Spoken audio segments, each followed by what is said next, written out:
In this video, I'm comparing Output Thermal to Fabfilter Saturn 2. They are both multi-band distortion plugins, and I want to kind of expound on some things too as well with distortion, because I don't think a lot of people understand why these two plugins are very special and what they could do to your music. So what I'm going to do in this video is I'm going to use this drum machine right here. I'm going to use a snare out of the TR-08, which is this right here, which is a replication of the TR-808. And we're gonna make some really good stuff with it. I'm gonna use it on a snare. I'm gonna show you some things that I don't want to show people because it's pretty powerful once you realize it for your particular genre that you're aiming for. And also that you have a firm understanding that distortion is not just about loudness, and it's about reshaping a waveform. And what a multi-band distortion plugin could do, or multi-band distortion could do, could overall just take your music to another level, or your sound design. So let's get started. Traptendo. So let's talk about price point, because that's the first thing people are going to bring up. And thermal is $149. Yeah, that's pretty expensive. I said that in my review. And Saturn 2 is $154, considering if you didn't own Saturn 1, which you can upgrade to Saturn 2 if you have Saturn 1 for $77. So, you know, there's some hope and some money to be saved. Still a little expensive, but whatever. So here we are. We're looking at thermal right now, and you know what I'm gonna do is just play a sample here. They're both not on, and that's the snare context with the music. And I basically did that in the live stream. You know, that's why I was playing with thermal to show people the potential. But you know, with thermal, again, the multi-band is kind of cool because you have 3 stages of multi-band. You know, just coming from the different stages here, you also have different effects too as well, which I can add a bit reducer, I can add chorus, compression, stereo delay, filters and such. And you know, that just shows the overall uniqueness of thermal for what it is in comparison to Saturn 2. And you know, if I was to add that just to show you guys, you know, what potential that you can get from this, you know, I'm gonna go ahead and add this to a band here real quick. When you stage 1, and you can't hear anything because I need to add drive, so I'm gonna add drive to the light shaper. And now you can hear that snare if I play with the music. Does not sound the same. The waveform has taken much of the shape of this part in the mid frequencies here, which you have a nice little frequency analyzer built inside of it, which is really cool. So you can see at 2K frequencies, 2 kilohertz, you can have that. Now I can go and add another band. So add another band, stage 2, and we're gonna dial it in here. I'm gonna add bit reducer to this part. You know, you can grab crossover as well. Just gonna go ahead and click on that. Let's add a little bit of, you know, I can resize it, make it smaller, so that way I can apply more of the effect.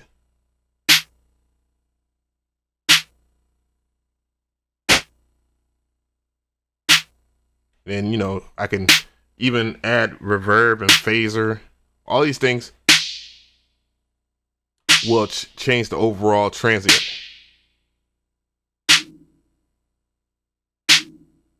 And that's totally independent each time. What isn't independent is these LFOs that you can drag and drop.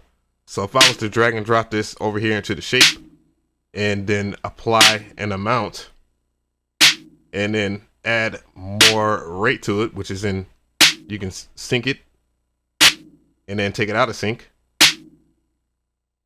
and then change it to different shapes, and you can draw on it much akin to Serum.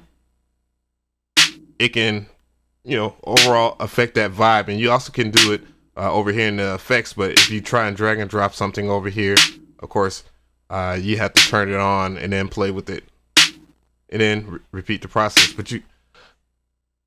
But what makes this a little different, or what makes this kind of a thing that I thought, you know, I was like, is that you only get two of the same LFOs. You get two of the same LFOs no matter which page you're on, and you having those three bands, you know, it's kind of limited. It has to have some type of limitation, I guess. But then you also have different things like widening, stereo widening, and stuff like that. Let's turn it off real quick. Let's turn the width in. Here we go. So if I wanted to change that tone, I could.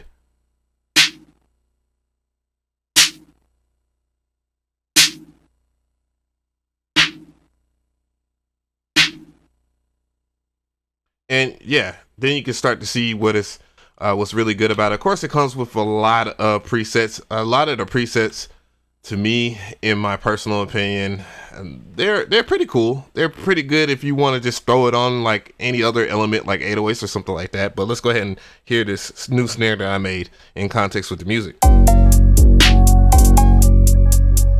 Hey. And I do apologize for people that, you know, they're not huge fans of, you know, funk music or trap or Memphis rap music or anything like that. This can be applied on guitars or any other thing that you can imagine would sound really good with multi-band distortion. It's all about your imagination here. So moving forward here, let's talk about Fabfilter Saturn 2 and some of its advantages and disadvantages here. So what I'm going to do here is just going to clear this. Matter of fact, I'll work with the default setting here. Now let's go ahead and hear it. It's on so far, so you can see that you have a nice analyzer. I have an analyzer to back it up. Of course, the default Ableton Live analyzer. You can add up to 6 bands, which is very unique here. So if I was to go boom, boom, boom, boom, boom, and you have your 6 bands that you can mess with, which means that there are some different articulations that you could do with whatever sound is going through it. Let's go ahead and clean that up here. You do have different presets too as well, so you can have a good list of presets. What I really like about it, the actual browser and the functionality of Fabfilter Saturn 2 versus Thermal, it's a little cleaner to look at. That is one of the things I would say about Fabfilter Saturn. So if I was to go and I'm gonna get some 3 bands here. Let's get 3 bands. I'm gonna go ahead and move this band over here, which you can change how the crossover is as well, and that's one of the things that I like about this versus Thermal. And there's some pretty subtle things that you could do. Like if I was to go to this middle band here, adding more mids changes it. Let's go ahead and bypass it, which there's no bypass button nonetheless. And you can hit a regular snare. And yeah, now you're starting to see what makes these really special. So if I was to add the music back,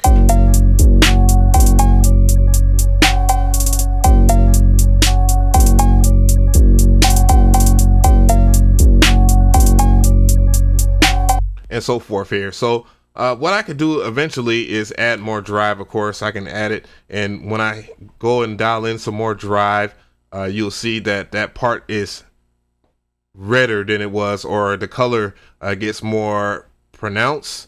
I guess it would be the best way to say it, but you can hear it. And of course, you have different types of saturation or distortion, whatever you want to call it. Some sound better than others, or more aggressive than others. But they all sound really good to me. They have their distinctions, and you have effects too as well. Smudge, fold back. But I personally like the tape because I can just dial into a frequency. Let's get it. It's a little too fat. Let's get it a little sharper. And of course, you can take it up and down in decibels and gain. What's really great is just the way it functions. It's just really simple, a really strong tool where if I was to go and add different bands, I can, EQ the actual band, the levels. Oops. Let's get it a little further here. And, I can really focus on a frequency. And if I was to go over here and just, I can change the different distortion. So if I want to get clean tube and then add it in there, let's go a little stream here.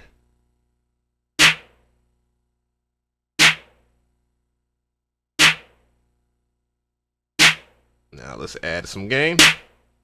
It's gonna be a little. And if I want to turn it off, you can turn it off. You can turn it on. You can add sources, of course. And also, you know, if you remember me mentioning different LFOs and stuff like that inside of thermal, well, you have that in here as well. I can maybe do some modulation to, you know, the tone over here, and then I can go and mess with, you know, the amount over here. You can see it goes slowly. Change the speed of it. You know, it sounds like I need to go back a little bit on the amount, and it's represented over here. You can take away stuff over here. You can take the mix here, take it out, add feedback, all these things. Now, one thing I didn't mention when it comes down to these two multi-band distortion plugins is this right here. And that's the dynamics. The dynamic area is, I find, at least in Fabfilter, a little easier to understand because you have peak and RMS, and boy, does it hug. It hugs the frequency that you're working on. So if I was just working on this middle frequency over here in the distortion, yeah. Let's go ahead and hear that. Go ahead and take this down. I don't need that. You can hear.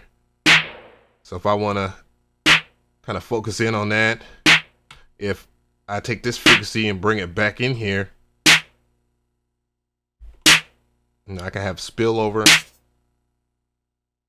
So if I want to get it less tonal in a higher frequency and more tonal in the mid frequency that I have over here in this band, I can, and that's really good, and it's really easy to do. So yeah, it's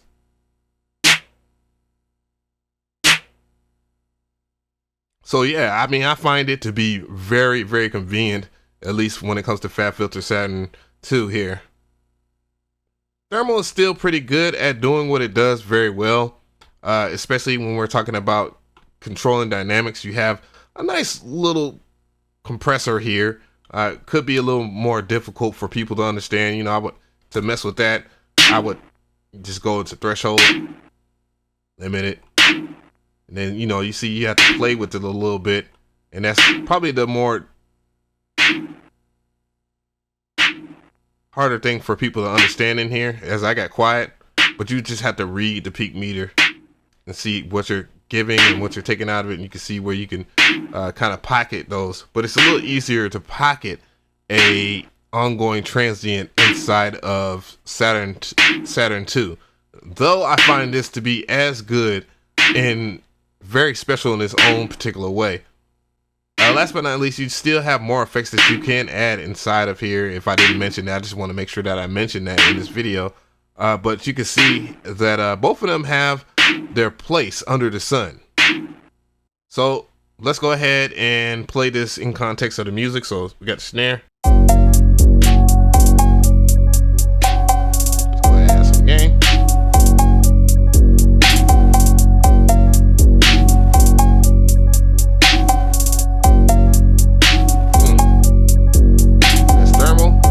Fabfilter snare that I made. Come on, Fabfilter. There we go.